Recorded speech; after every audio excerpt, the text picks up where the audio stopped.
Jar Binks and the Fair Maiden of Rothor. Chapter 1. The Predicament. It was a beautiful day on the Naboo. Jar Binks had just woken up after a long night of sleep. When he got out of his bed, Jar found himself to be in a predicament. Oh moi Misa got us big morning wood, Jar yelled in disbelief.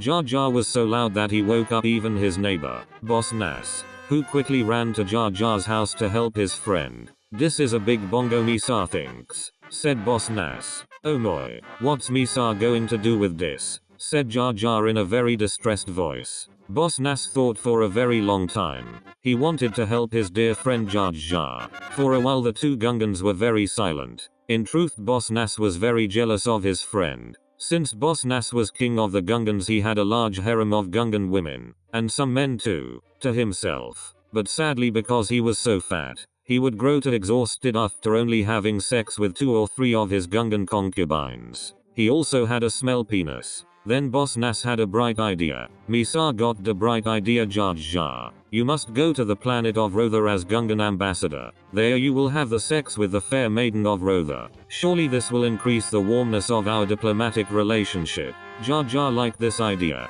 Jar liked sex, and Jar had not had sex for a very long time. Once Jar was married to a fine Nabooian woman. But Jar was very clumsy one day and accidentally pushed her off the steps of his mansion and into a bucket of acid. It was very sad for Jar. Misa will do it, Boss Nass. Yowsa, a good friend. Jar packed his bags and got on his spaceship to go to Rothor. But he was going to be in a big surtsy. Chapter 2. Space Pirates and Space Sex. While in space, Jar fell asleep in his spaceship. When he woke up, he found that he was not in his spaceship. Where is Misa at? Jar yelled out. You're in the prison of a space pirate ship, said an old man in a cell next to his. Oh no, Misa in big trouble, then yelled Jar. Then Jar looked down and he still had his big boner. Jar realized he was in even bigger trouble. Then the pirate captain walked into the prison. Gungan, I have captured you because you have a big boner, and I will cut it off and replace my penis with it. Jar was very scared. Then out of nowhere a woman bounty hunter came. It was the same bounty hunter that had sex with Drjabba. With her big guns she was able to quickly kill 3 of the space pirates. The space pirate captain tried to surrender, but the bounty hunter ripped off his left arm and beat him to death with it. Misa, you saved Misa's life. How can I repay us, said Jar. Thanks, said the bounty hunter. She must have seen his big penis. Jar responded by making out with her. He wrapped his Gungan ear things around her waist too. It was very intimate. Then Jar put his big penis inside of her vagina. They had sex for over 3 hours. It was so beautiful that the old man in the cell next to Jar had a heart attack and died. But he died a happy death with a big boner of his own. Now the bounty hunter's baby was going to be the son of both Drjabba and Jar. Chapter 3. Royal engagement. Even after having the sex with the bounty hunter, Jar still had a big morning boner. Jar soon after arrived to the planet of Rothor and met the Fair Maiden of Rothor. Greetings, Fair Maiden. Misa, Jar Binks. Misa, your humble sex servant, said Jar. Gallant Jar. Come with me, said the Fair Maiden. The Fair Maiden took Jar to a large coliseum. You must fight for my honor, Jar against the Royal Black Knight of Rothor. Shadow, said the Fair Maiden. I will fucking kill you. You stupid fucking fish man, yelled the Black Knight.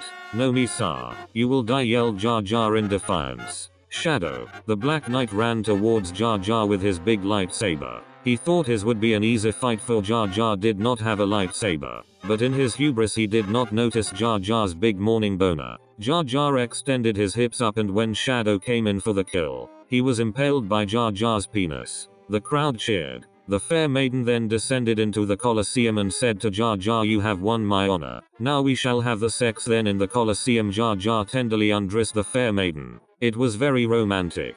Then he put his penis inside of her. With every pelvic thrust the crowd cheered. It was glorious. After it was finished, Jar's penis returned to normal. He was very happy. But the adventure wasn't over. The Queen of Rothor was secretly among the crowd. She knew that Jar had to be her new husband. The only problem was that she already had a husband. She secretly called the head of the royal guard, who was her secret lover, to her study. There they plotted. The next day seemed like a normal day. It was peaceful and serene.